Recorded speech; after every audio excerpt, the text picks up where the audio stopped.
बिस्मिल्लाहिर्रहमानिर्रहीम। अस्सलाम वालेकुम। उम्मीद करते हैं आप सब खैरियत से होंगे। एक आदमी ने हजरत अली रजी अल्लाह तआला अन्हु के सामने बुलंद आवाज से अस्तगफिरुल्लाह कहा तो आपने उससे फरमाया, कुछ मालूम भी है कि अस्तगफार क्या है? अस्तगफार बुलंद मंजिलत लोगों का मुकाम है और ये एक ऐसा लफ्ज है जो 6 बातों पर हावी है। अव्वल ये कि जो हो चुका है उस पर नादिम होना। दूसरा ये कि हमेशा के लिए उसके मुर्तकिब न होने का पक्का इरादा कर लेना। तीसरा ये कि महलूक के हकूक अदा करना, यहाँ तक कि अल्लाह के हजूर में इस हालत में पहुँचो कि तुम्हारा दामन पाक और साफ हो और तुम पर कोई मुवाहजा ना हो। चौथा ये कि जो फराइज तुम पर आयद किए हुए थे और तुमने उन्हें जाया कर दिया था, उन्हें अब पूरे तौर पर बजा लाओ।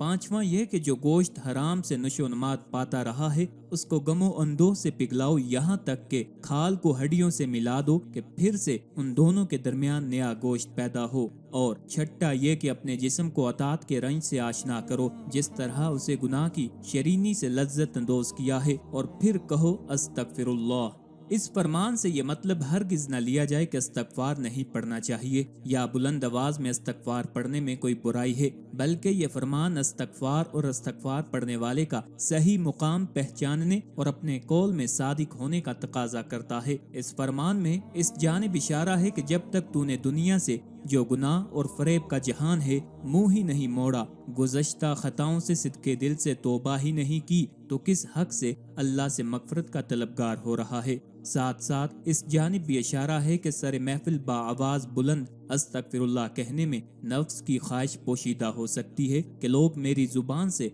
अस्तगफार सुनकर मुझे पाक बात समझेंगे।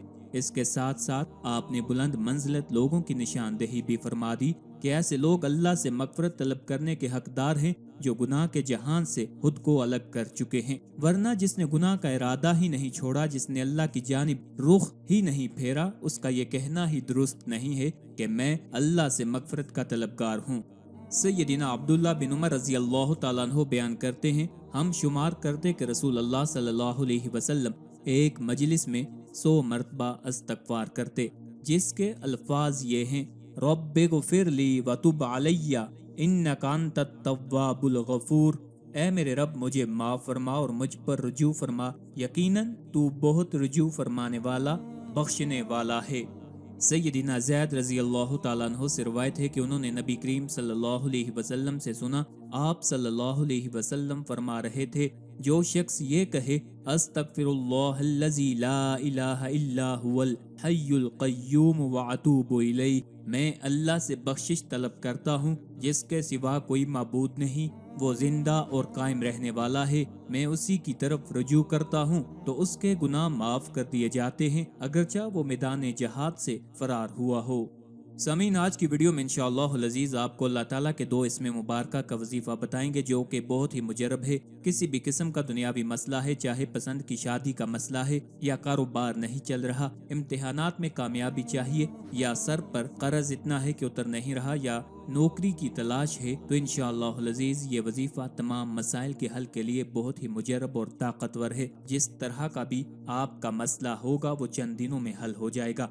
वजीफा बताने से पहले आपसे गुजारिश है, अगर अभी तक आपने हमारे चैनल को सब्सक्राइब नहीं किया तो सबसे पहले हमारे चैनल को सब्सक्राइब कर लें ताकि आपको हर नई वीडियो बआसानी और सबसे पहले मिलती रहे।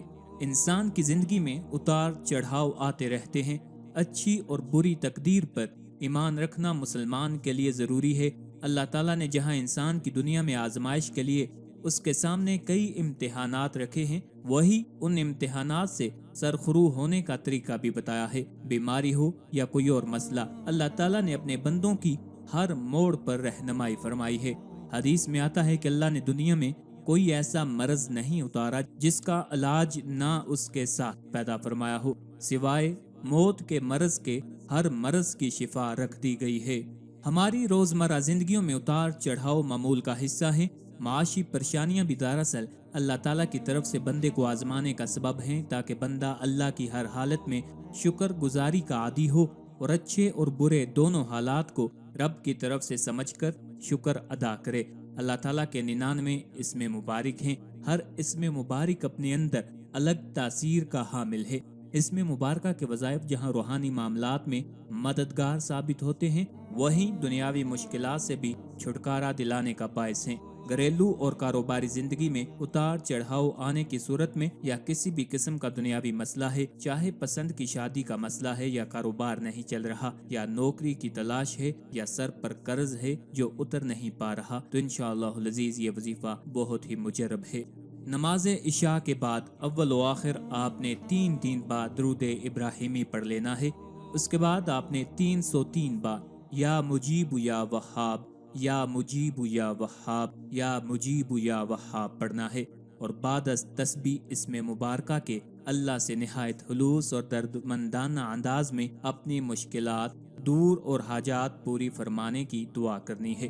انشاءاللہ العزیز آپ کی دعا اللہ تعالیٰ کے ہاں مقبول ٹھہرے گی، کیونکہ یہ اللہ تعالیٰ کے 2 صفاتی نام ہے، یا مجیب یا وہاب، یا مجیب یا وہاب، یا مجیب یا وہاب۔ وظیفے کے لیے صرف ایک نماز نہ پڑھیں بلکہ نماز پنجگانہ کی عادت اپنائیں۔ حضرت علی رضی اللہ تعالیٰ عنہ کا قول مبارک ہے کہ جب میری خواہش ہوتی ہے میں اپنے رب سے گفتگو کروں تو میں نماز پڑھتا ہوں، اور جب میری یہ خواہش ہوتی ہے کہ میرا رب مجھ سے گفتگو فرمائے تو میں تب بھی نماز پڑھتا ہوں۔